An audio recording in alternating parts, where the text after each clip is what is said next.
Today we're going to talk about stress and the secret world that your kids don't tell you about.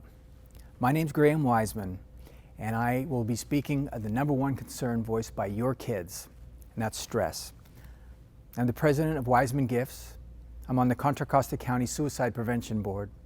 I'm also on the Contra Costa County AB 2246 Implementation Subcommittee for Pupil Suicide Prevention Policies. I'm on the Acalanes High School District Mental Health Task Force. I'm an instructor for the National Alliance of Mental Health, member of the American Foundation for Suicide Prevention. I'm a youth mental health advocate, team esteem speaker, and parent coach. I'm also a father who lost his 15-year-old son to suicide. So what's changed?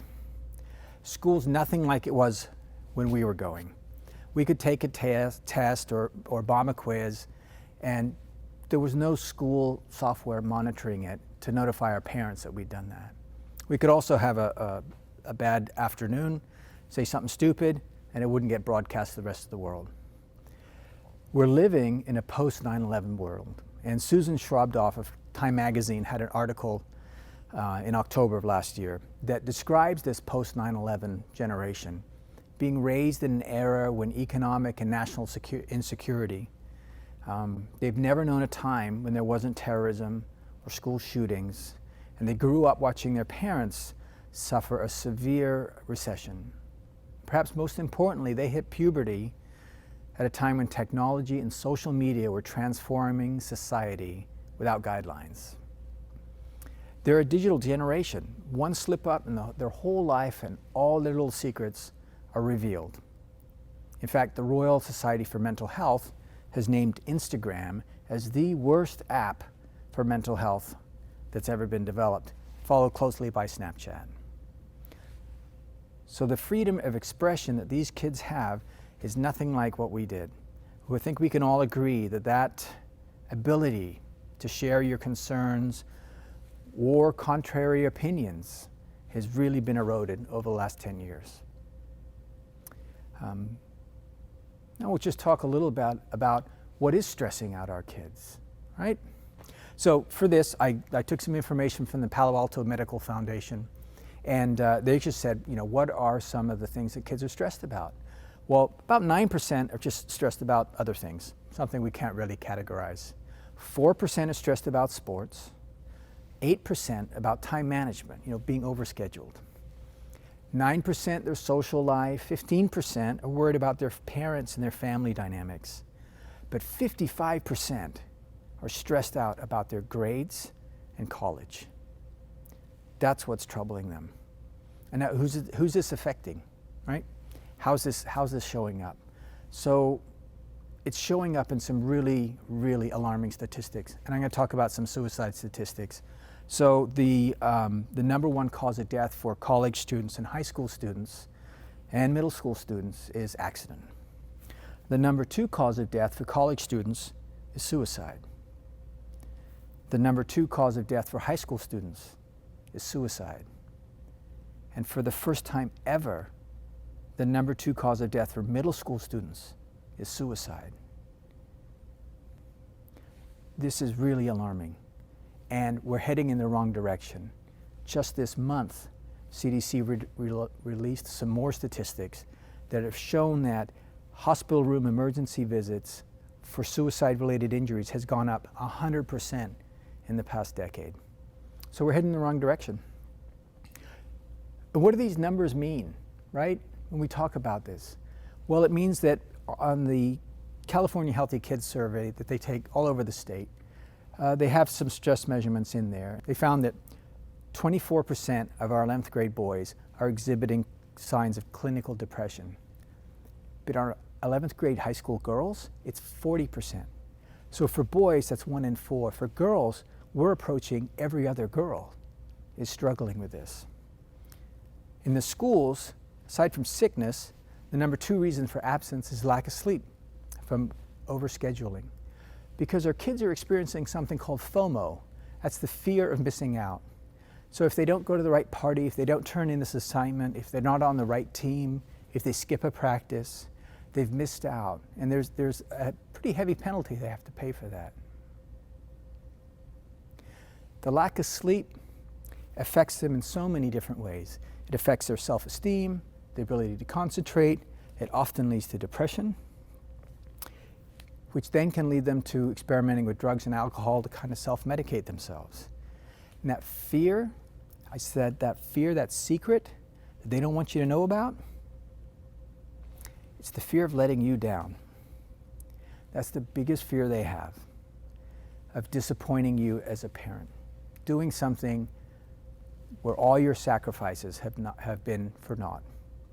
I'm going to share a story about a boy, local high school here, and he was very upset. He broke up with his girlfriend, was having trouble with his friends, constantly arguing with his parents, treating his little brother like a jerk. And it took quite a bit of conversation over the period of several weeks to really get down to what was bothering this young man.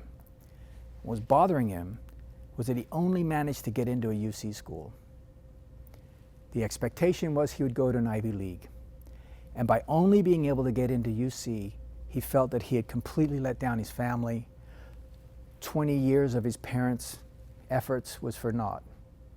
And that's a terrible thing for a kid to feel. It really is. I mentioned some statistics as we're going through here. They're from something called the Web-Based Inquiry Statistics Query and Reporting System, which just rolls right off the tongue.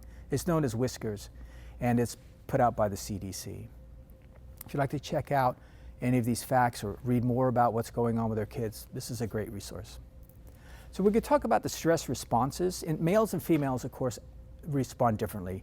The adolescent male, typically,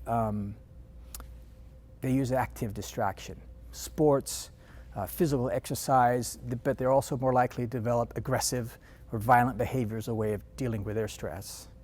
And female adolescents, they tend to use passive distraction, and that could be binge watching TV programs, isolating themselves, and unfortunately often turning to self-harm and forms of anxiety and depression they're struggling with. So not everything's bad, right? What can we do to help? How can we alleviate some of the stress that our kids are struggling with? The number one treatment, by the way, is sleep. So Stanford University just released a study about 6 months ago that documented how much sleep is required. And they had different age groups, of course, but the one we're focusing on is high school. So the average high school student should get a little over 9 hours of sleep, is what Stanford found. Now, unfortunately, the average high school student in this area is getting 6 hours of sleep. And that's the average. That means half the kids are getting less. They're starting their day off sleep deprived.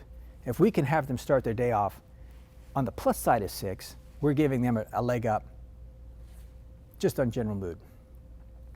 Now, there's a company called Challenge Success out of Stanford University, and they have a process called PDF. That's Playtime, Downtime, Family Time, PDF. They encourage us to include it in our daily lives, teaching our family that it is important to have that downtime, watching TV, family time, sharing a meal, and playtime, which for a lot of kids is just watching TV.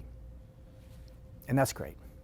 So on the PDF, playtime, downtime, family time, it's teaching them how to manage their time and giving them skills they need to succeed in life. Now in the schoolroom, in the classrooms, letting the teacher know how you feel about the work that they're getting, it helps them. It helps them understand what's going on at home, because those teachers want your child to be educated the best way they know how. And it's important to give them feedback.